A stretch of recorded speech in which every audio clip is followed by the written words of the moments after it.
नमस्कार दोस्तों, स्वागत है आप सभी का हमारे YouTube चैनल पर।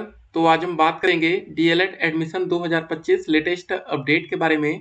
तो आज हमारी तारीख हो चुकी है 1 दिसंबर 2025। आज की ब्रेकिंग न्यूज हम इस वीडियो में देखने वाले हैं।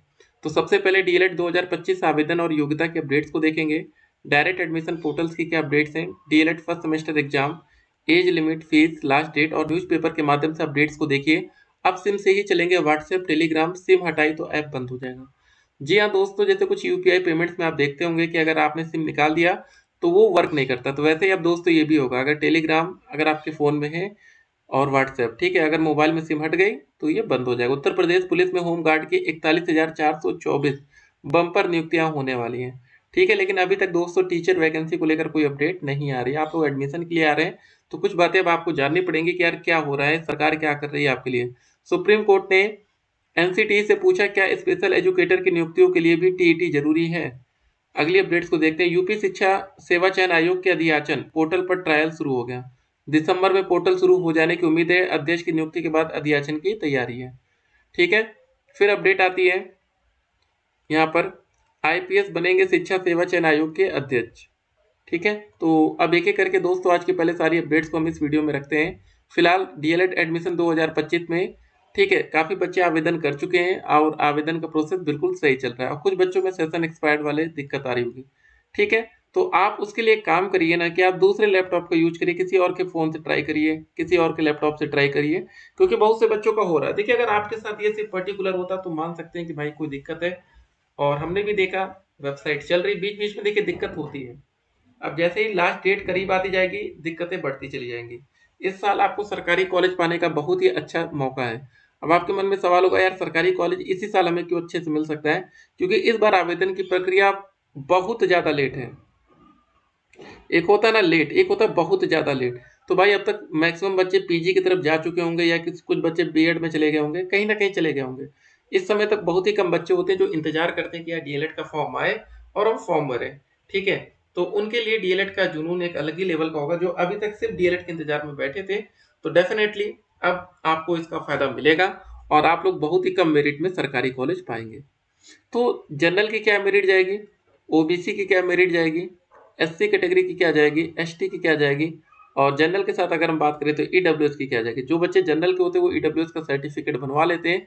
ये मान के चलिए जनरल में कम से कम नहीं तो 230 से ज़्यादा नंबर है आपके, तो आप फर्स्ट फेज की फर्स्ट काउंसलिंग में आप पार्टिसिपेट कर पाएंगे। ईडब्ल्यूएस में भी लगभग 230 रहेगा और ओबीसी में भी 230। ये फर्स्ट फेज की बात हो रही है। भाई देखिए फर्स्ट फेज में हमेशा मेरिट हाई रहती है, एक बात ध्यान रखिए। जब सेकंड फेज आएगा तो ये जो 230 की मेरिट है 200 में भी आ सकती है बहुत से कॉलेज में। ये बड़ा अंतर आपको देखने को इसलिए मिलता है कि बहुत से बच्चे गलती करते हैं और आप उन्हीं की गलती से आपको फायदा होगा। देखिए सिंपल सी बात है यार, जब किसी का नुकसान होगा तभी किसी का फायदा होगा, क्योंकि सरकारी कॉलेज में सीटें लिमिटेड हैं। सिंपल सी बात है भाई, 10,600 सीटें हैं वहाँ, ठीक है। सरकारी कॉलेज की फीस कितनी होती है? 10,200 रुपये, ये आपकी फीस है। और सीटें कितनी है उत्तर प्रदेश में? टोटल पूरे यूपी की बात करें 10,600 सीटें हैं। प्राइवेट कॉलेज में कितनी सीटें हैं? 2 लाख से ज़्यादा। तो मतलब ये एक बात तो कंफर्म है भैया कि हर बच्चे का एडमिशन होगा। इसमें किसी भी प्रकार का हम डाउट नहीं करेंगे कि आपका एडमिशन नहीं होगा, एडमिशन होगा, ठीक है। तो और एक और दिक्कत, सीजीपीए वाली क्या दिक्कत आ रही है इस साल ताबड़तोड़। देखिए अगर आपका नंबर ग्रेजुएशन में आजकल सीजीपीए मिलने लगा है, ठीक है, आपको नंबर नहीं दिया जा रहा, तो अब सिंपल सी बात है, आप जिस कॉलेज में एडमिशन ले रहे हैं, मान लेते हैं आप किसी एक कॉलेज में एडमिशन लेते हैं, आप उस कॉलेज में आज जाइए, आज मंडे का दिन है, कल मंगलवार है, कल चले जाइए, पूछ लीजिए सर हमारे ये ग्रेजुएशन का रिजल्ट है, इसमें क्या नंबर डाल दें, आप बता दीजिए। हम आपसे क्यों करें कि आप उसी कॉलेज में जाएं? क्योंकि जब आपका एडमिशन हो जाएगा, काउंसलिंग हो जाएगी, तो जब डॉक्यूमेंट वेरिफिकेशन में जाएंगे तो आपको उसी कॉलेज में जाना होता है और वही टीचर आपका डॉक्यूमेंट देखते हैं, वही तो एक्सेप्ट या रिजेक्ट करते हैं ना। जो अगर आप आज ही आपने उसको एक्सेप्ट करा लिया तो कल के लिए आपके लिए फायदा है। कल आप किसी डाउट में तो नहीं रहेंगे यार मेरा एडमिशन होगा कैंसिल हो जाएगा, कोई दिक्कत तो नहीं होगी। इसलिए हम आपसे कह रहे हैं कि भाई मौके का फायदा उठा लीजिए।